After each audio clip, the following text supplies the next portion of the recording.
बिस्मिल्लाहिर्रहमानिर्रहीम। My name is Mohammad Yaseen, Edwards College Peshawar, Pakistan. Dear student, last time हमने discuss किया था लीनियर प्रोग्रामिंग, उसकी डेफिनेशंस, उसकी एप्लीकेशंस। उसमें हमने different topics, close interval, open interval, linear inequalities in case of one variable, two variable. आज हम थोड़ी सी और कुछ इंपॉर्टेंट डेफिनेशंस हैं जो कि रिलेटेड हैं लीनियर प्रोग्रामिंग से, उस पर बात करते हैं। बड़ा अहम हमारे पास एक टॉपिक है, कॉर्नर पॉइंट्स किसे कहते हैं, फिजिबल रीजन किसे कहते हैं, फिजिबल सॉल्यूशंस क्या होता है, फिजिबल सॉल्यूशन सेट्स क्या होता है। तो थोड़ी सी एग्जांपल से भी इसको रिलेट करेंगे। तो हमारे पास कॉर्नर पॉइंट्स को डिफ़ाइन करते हैं a point of solution region. जो सॉल्यूशन रीजन्स है हमारे पास, इस केस में अब फॉर एग्ज़ाम्पल ये जो हिस्सा मैंने शेड किया हुआ है, इसे एक एग्जांपल में लास्ट में दोबारा भी इसको एक्सप्लेन करेंगे। जो हिस्सा जो मैंने शेड किया हुआ है, इसके लिए जितने भी ये जो पॉइंट्स इन्वॉल्व हैं इसके साथ अटैच हैं, P8 है, 6 है, 4, 3, 1, 9, 7, ये आपके पास जो सोल्यूशन रीजन्स के पॉइंट्स हैं जो कि इस बाउंड्री को इंटरसेक्ट करते हैं, ये आपके पास कॉर्नर पॉइंट्स कहलाते हैं। अब फॉर एग्ज़ाम्पल P2 है, तो ये सोल्यूशन रीजन्स का पॉइंट्स नहीं, इसको कॉर्नर पॉइंट्स आप नहीं कहेंगे। सिमिलरली इसी तरह से आपके पास फॉर एग्ज़ाम्पल ये ओरिजिन है, तो ये भी आपके पास कॉर्नर पॉइंट्स का हिस्सा नहीं होगा। तो हम कहते हैं आ पॉइंट्स या all those points of solution region where the two of its boundary lines, ठीक है, जो बाउंड्री लाइंस हैं आपके पास ये इंटरसेक्ट करती हैं, चाहे जहाँ पर भी वो कर रही हैं, इस कॉल्ड कॉर्नर पॉइंट्स। किस चीज़ का कॉर्नर पॉइंट्स होगा? इस सोल्यूशन रीजन का। सोल्यूशन रीजन मीन कि ये जो शेडेड एरिया है, ठीक है। अब यहाँ पर एक टर्म लिखी हुई है फिजिबल रीजन। फिजिबल रीजन में जस्ट आपके पास ये होगा कि आप इसको फर्स्ट क्वाड्रेंट तक महदूद कर देंगे। फर्स्ट क्वाड्रेंट मीन के इस केस में अब ये रीजन आप यहाँ से हटा देंगे। इट मीन दैट कि P8 is not a corner point in case of feasible region, P7 is not a corner point in case of feasible region, P9 होगा, P6 होगा, P4 होगा, और आपके पास कौन सा पॉइंट्स होगा? P3 होगा। तो फिजिबल रीजन वो रीजन होता है जिसको आप रिस्ट्रिक्ट करते हैं फर्स्ट क्वाड्रेंट, और उसकी जो सोल्यूशन होगी, उसका हर एक जो पॉइंट्स आएगा उसको आप कहेंगे फिजिबल सोल्यूशंस, ठीक है। वो आपके पास एग्जांपल्स में हम करेंगे मज़ीद। और आपके पास फिजिबल सोल्यूशन सेट्स क्या होगा? Set consisting of all feasible solutions of linear inequalities. Linear inequalities के आपके पास जितने भी सोल्यूशन सेट्स आते हैं, फॉर एग्जांपल अगर आपके पास ओवरऑल बात करते हैं, रिस्ट्रिक्टेड रीजन नहीं है, तो ये सब के सब आपके पास, ठीक है, जितने भी पॉइंट्स आ रहे हैं, सॉरी, अगर वो फर्स्ट क्वाड्रेंट्स तक रिस्ट्रिक्ट करती हैं क्योंकि हम फिजिबल की बात कर रहे हैं, तो आपके पास फॉर एग्जांपल P6 है, 4 है, 3 है, 1 है, 9 है, ठीक है। ये आपके पास जो पॉइंट्स होंगे, ठीक है, ये आपके पास फिजिबल सोल्यूशन सेट कहलाएंगे। तो बात करते हैं ग्राफिंग की। आपके पास ये एग्जांपल्स है, linear inequalities given in case of two variables, इसको कैसे ड्रा करते हैं। तो आपके पास इसका क्या आइडिया है? तो इसमें एक चीज़ आप क्लियर कर लें कि जब भी आप हॉरिजॉन्टली मूव करते हैं, हॉरिजॉन्टली अलॉन्ग एक्स एक्सिस, यहाँ पर x की वैल्यूज़ होती हैं 1, 2, 3 या जो भी। इस केस में y की वैल्यूज़ नहीं होगी, ठीक है, x कोऑर्डिनेट्स होंगे। इस केस में y की वैल्यूज़ आपके पास क्या होंगी? वो सारी ज़ीरो होंगी। जब आप मूव करते हैं अलॉन्ग y एक्सिस, तो इस केस में y की वैल्यूज़ आपके पास आएंगी, लेकिन 1 है, चाहे वो आपके पास 3 है, लेकिन इस केस में x की वैल्यूज़ जो होंगी वो आपके पास क्या होंगी? ज़ीरो होंगी। तो फॉर एग्ज़ाम्पल अगर आपके पास ये एक लीनियर इक्वेशंस है और आप फाइंड आउट करना चाहते हैं कि इसके इंटरसेप्ट्स क्या होंगे, कि ये अगर फॉर इंटरसेप्ट से मुराद ये है कि अगर आपके पास लाइन है, ये देखें, एक्स एक्सिस पर कैंसिल करती है, इसको एक्स इंटरसेप्ट कहते हैं, इसको वाई इंटरसेप्ट। अगर आपने एक्स इंटरसेप्ट फाइंड करना होगा तो आप यहाँ पर वाई की वैल्यू ज़ीरो असाइन करें, आपको एक्स की वैल्यू यहाँ से मिलेगी। और अगर आप वाई इंटरसेप्ट फाइंड करना चाहती हैं तो यहाँ पर आप एक्स ज़ीरो पुट करेंगे, आपको वाई की वैल्यूज़ मिलेगी, ठीक है। ये चैप्टर आपके पास फंक्शन जो 8 है उसका आइडिया है। तो फॉर एग्जांपल आपके पास डिफरेंट टेक्निक्स है टू इंटरसेप्ट फॉर्म से भी आप करते हैं, लेकिन हम ये करते हैं, पुट करते हैं वाई की वैल्यू ज़ीरो, इसमें सिंप्लीफाई करते हैं, एक्स की वैल्यू आपके पास 6 आती है। तो पहला जो पॉइंट्स आता है एक्स 6 आ रहा है, वाई जबकि सिमिलरली इसी में आप एक्स ज़ीरो पुट कर लें और वाई के लिए सॉल्व करें, तो वाई की वैल्यू आपके पास कितनी आएगी? -3। तो ये P2। सिमिलरली आप इक्वेशन 2 और 3 को भी इसी तरह से आप डील करें तो आपके पास जो पॉइंट्स आएंगे वो डिफरेंट्स आपके पास, ठीक है, वही x 0 पुट करते हैं, y आते हैं, y 0 पुट करते हैं, तो आपके पास 3 लाइनें हैं, तो 2 पॉइंट्स एक लाइन के लिए होते हैं, तो आपके पास 6 पॉइंट्स आएंगे P1 से लेकर आपके पास P6 तक। अब इसको स्टेप बाय स्टेप ड्रा करते हैं। पहला पॉइंट से अलॉन्ग x एक्सिस 6 और y no moments 0, it mean that कि P1 आपके पास देखें 1 2 3 4, तो ये अलॉन्ग x एक्सिस 6, y पर वैल्यू इसकी 0, तो P1। जब P2 की बात करेंगे तो x एक्सिस पर 0 है, नो मोमेंट, लेकिन अलॉन्ग y एक्सिस -3 है, तो आपके पास ये आएगा।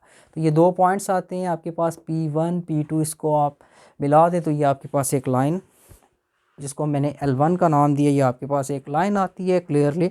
इसको मैंने इस अंदाज से, ठीक है, इन 2 पॉइंट्स को मिला दिया P1 P2।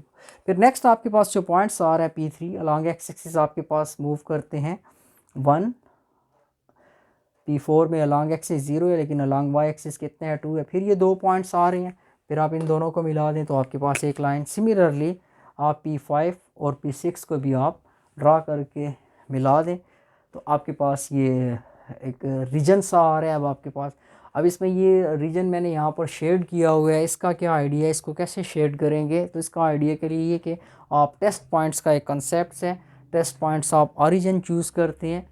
अगर ये इनइक्वालिटीज़ आपको ट्रू सॉल्यूशंस देती है, फॉर एग्ज़ाम्पल सिंपल केस देख लें, आपके पास अगर फॉर एग्ज़ाम्पल एक इक्वेशंस है और आपने रीजन शेड करना है, या तो ये रीजन हो सकते हैं या आपके पास ये रीजन हो सकते हैं। अब शेड कौन सा करना है, फॉर एग्ज़ाम्पल आपके पास इनइक्वालिटीज़ आ गई x + y ग्रेटर और इक्वल टू 1, x की वैल्यू 0, y की वैल्यू 0 साइन करें, ओरिजिन, ठीक है, आप टेस्ट पॉइंट यूज़ करते हैं, मैंने आपको कहा, तो 0 ग्रेटर और इक्वल टू 1, ये स्टेटमेंट देखिए फॉल्स आ रही है। जब स्टेटमेंट फॉल्स होगी तो इस लाइन का जो ओरिजिन के अपोजिट साइड वाला हिस्सा है उसको शेड कर देंगे, तो ये हिस्सा शेड करेंगे। और इस केस में इस रीजन को अनबॉन्डेड रीजन भी कहते हैं, this is called unbounded region.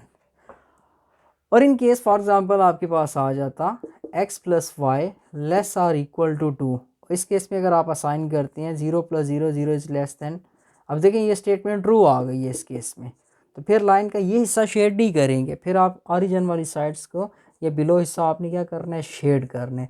और इस केस में इसको आप कहते हैं कि ये इसका जो रीजन है, ये आपके पास इसका रीजन क्या होगा, दिस इज़ बॉन्डेड रीजन।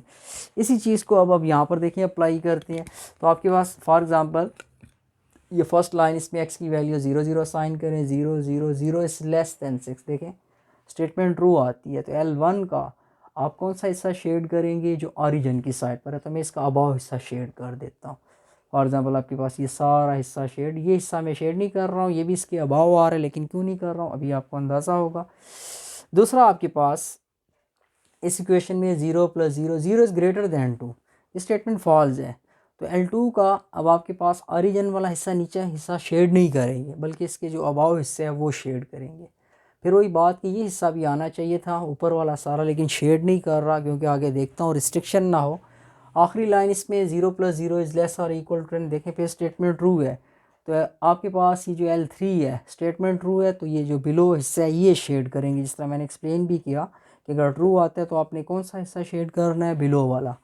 तो आप वो हिस्सा सारा शेड करती हैं कि जो तमाम इनइक्वालिटीज़ के लिए ट्रू होते हैं। फॉर एग्ज़ाम्पल अगर आप L1 की बात करते हैं तो L1 ट्रू केस था, तो देखें ओरिजिन वाली साइड, लेकिन ओरिजिन वाली साइड में ये नहीं किया क्योंकि ये L2 के लिए फिर फॉल्स होते हैं, और L2 के केस में फॉल्स रिजल्ट है, तो उसमें ये रीजन आपके पास जो ऊपर वाला हिस्सा शेड करना है। फिर सिमिलरली इसकी बात करते हैं L3 की, हिस्सा ट्रू है तो अबाव नहीं बल्कि बिलो, तो बिलो करेंगे, तो बिलो में ये भी आता है, लेकिन ये फिर L2 के लिए फॉल्स होगा, तो हमने ये हिस्सा क्या करना है, शेड करना है। तो ये आपके पास एक रीजन, बॉन्डेड सा रीजन आ रहा है। अब ये जितने भी पॉइंट्स जो ये सोल्यूशन रीजन्स के लिए रिस्पॉन्सिबल हैं और ये इंटरसेक्ट कर रहे हैं, जितने भी हैं आपके पास एक्सेप्ट P2 और ओरिजिन, ये तमाम के तमाम कौन से पॉइंट्स हैं, कॉर्नर है। लेकिन अगर हम बात करते हैं कि फिजिबल रीजन्स की अगर बात करें, तो फिजिबल रीजन्स के केस में फिर आप उसमें से ये करेंगे कि आपके पास ये जो पॉइंट्स हैं जो फर्स्ट क्वाड्रेंट से हट कर हैं, फॉर एग्ज़ाम्पल आपने ये हिस्सा शेड नहीं करना क्योंकि ये सेकंड क्वाड्रेंट में जा रहा है। आपने ये हिस्सा भी शेड नहीं करना क्योंकि ये किस क्वाड्रेंट्स में जा रहा है, फोर्थ। जस्ट आपके पास जो रीजन आएगा वो ये रीजन होगा फर्स्ट क्वाड्रेंट तक, क्योंकि फर्स्ट क्वाड्रेंट का जो रीजन है उसको आप कौन सा रीजन कहते हैं, फिजिबल रीजन। तो इसके ये जो पॉइंट्स होंगे P6 है, P4, P3, P1, P9, ये कॉर्नर पॉइंट्स आएंगे, ठीक है। ये मैंने लिखा हुआ है कि फिजिबल रीजन में आपके पास कॉर्नर पॉइंट्स, इनके हिसाब ये कौन से हैं, फिजिबल रीजन में ये आपके पास कॉर्नर पॉइंट्स आती हैं। और ये आपके पास अगर फिजिबल नहीं है तो ये आपके पास कॉर्नर पॉइंट्स हैं। अच्छा, इसमें और आपके पास ये रह गया कि P7 को कैसे हासिल करेंगे। तो देखिए P7 L2 और आपके पास L1 से बनता है। It mean that equation number 1 और 2 को आप प्लस माइनस कर लें, सिंपली लीनियर इक्वेशंस है, प्लस माइनस कर लें, एक्स वाई की वैल्यूज़ आपके पास आ जाएंगी। और आप देखेंगे इसमें एक्स की एक वैल्यू पॉजिटिव और वाई बिलो है, यहाँ नेगेटिव आएगा। तो आप ये चेक करें, आपको अंदाज़ा होगा। इसी तरह अगर ये पॉइंट्स है P9 कॉर्नर, तो ये L1 और L3 से आ रहा है। इट मीन दैट कि इक्वेशन 1 और इक्वेशन 3 को प्लस माइनस सॉल्व करें, ये दोनों पॉइंट्स पॉजिटिव आएंगे क्योंकि ये आपके पास किस क्वाड्रेंट में आ रहे हैं, फर्स्ट है। तो ये इस तरह से अगर ये कॉर्नर पॉइंट चाहिए तो ये देखिए किससे आ रहा है, L2, किससे आ रहा है, इट मीन दैट कि इक्वेशन 2 और 3 को प्लस माइनस कर लें, ठीक है, बैलेंस कर लें, जो भी है। देखें अगर आप इसको 2x या 2 से मल्टीप्लाई कर लें, ठीक है, सिंपल लीनियर इक्वेशंस है, तो आप ये पॉइंट्स भी हासिल कर सकते हैं। तो देखें डियर स्टूडेंट्स, ये जो पॉइंट्स आपके पास में भी बता रहा था आपको कि P7, P9, P8 आपके पास कैसे आएगा, तो आप सिंप्लीफाई कर लें। आपके पास आपको P7 चाहिए तो P7 L2 और L1 के intersect, it mean that by equation 1 and equation 2 आप सिंप्लीफाई करके प्लस माइनस सिंप्लीफाई कर लें, आपके पास ये आएगा, ठीक है। P7 ये आएगा आपके पास। आपको P8 चाहिए तो ये आपके पास आ रहा है L3 से L2 से, तो इक्वेशन 2 और इक्वेशन 3 को प्लस माइनस कर लें, आप सिंप्लीफाई करके देखें, आपके पास ये x और y की वैल्यूज़ आएंगी। सिमिलरली ये चाहिए P9, तो आपके पास ये 8 और 1 ये आएगा L1 से और L3, it mean that equation 1 and 3 इसको आप प्लस माइनस कर लें, ठीक है, सिंप्लीफाई कर लें, तो आपके पास बड़ी आसानी से, ठीक है। मैं आपको एक इक्वेशंस इसमें से यहाँ पर कर भी बता देता हूँ कि किस तरह से ये मैंने जो है तो ये पॉइंट्स वगैरह फाइंड आउट किए हैं। तो इसको देख लें, आपके पास देखें फॉर एग्ज़ाम्पल मैं बात कर लेता हूँ कि आपके पास इक्वेशन नंबर 1 माइनस इक्वेशन 3 अगर करता हूँ, इक्वेशन 1 मेरे पास x minus 2y is equal to 6, equation number 3 x plus 2y, ठीक है, सिंपल ऐड कर लें 10, तो आपके पास x प्लस एक्स 2x ये कैंसिल हो जाएंगे। यहाँ से आपके पास कितना आएगा 16, मुझे x चाहिए, 2 से डिवाइड कर दें तो x की वैल्यू देखें क्या आ जाएगी, मेरे पास 8 आ जाएगी, ठीक है। मैं किसकी बात कर रहा हूँ, इक्वेशन 1 और 3 की। इक्वेशन 1 3 मीन ये 1 और 3, तो देखें ये 8, तो ये देखें ये x की वैल्यू, x की वैल्यू को आप इक्वेशन 1 में असाइन करके y हासिल कर लें या 3 में भी कर सकते हैं। 3 में पुटिंग करें, 3 इम्प्लाइज दैट x की value 8 plus 2y is equal to 10, इस 8 को वहाँ शिफ्ट कर लें, इससे माइनस करेंगे तो 2, y को y फाइंड करना चाहते हैं आप, ठीक है। तो आपके पास y फाइंड करना चाहते हैं तो आपके पास y की वैल्यू इस केस में यहाँ पर आफ्टर सिंप्लीफिकेशन 1 आ जाएगी। तो ये देखें आप इसी तरह से P7 और P8 भी हासिल कर सकते हैं। तो मैं थोड़ा सा आपको, तो डियर स्टूडेंट्स मैंने, ठीक है, समराइज़ कर दिया। किस चीज़ को मैं थोड़ा सा समराइज़ करता हूँ, कॉर्नर पॉइंट्स वो पॉइंट्स होंगे जो आपके पास जो सोल्यूशन रीजन्स है वहाँ पर जब ये बाउंड्री लाइंस, ठीक है, ये लाइंस एक दूसरे को इंटरसेक्ट करती हैं तो वो पॉइंट्स आपके पास कॉर्नर हैं। फॉर एग्ज़ाम्पल अगर ये सोल्यूशन रीजन्स में नहीं आ रहा है तो ये कॉर्नर पॉइंट्स नहीं होगा, ठीक है, आपके पास। तो इस केस में आपके पास ये एक्सेप्ट P2 और ओरिजिन ये तमाम पॉइंट्स के हैं कॉर्नर हैं। लेकिन अगर बात करते हैं फिजिबल रीजन तो फिर फर्स्ट क्वाड्रेंट्स में रिस्ट्रिक्ट करेंगे, तो फर्स्ट क्वाड्रेंट्स में आपके पास जो जो नहीं आते हैं तो उसको निकाल देंगे। इसके अलावा P6 है, P4, P3, P1, P9, ठीक है, ये आपके पास कौन से पॉइंट्स होंगे, ये आपके पास कॉर्नर पॉइंट्स हैं और ये फिजिबल रीजन्स के एरिए के लिए, ठीक है, आपके पास आ रहे हैं। इसमें अब देखें P5 लेकिन ये सोल्यूशन रीजन्स का हिस्सा नहीं है, ये बाउंड नहीं करता, तो ये नहीं होगा।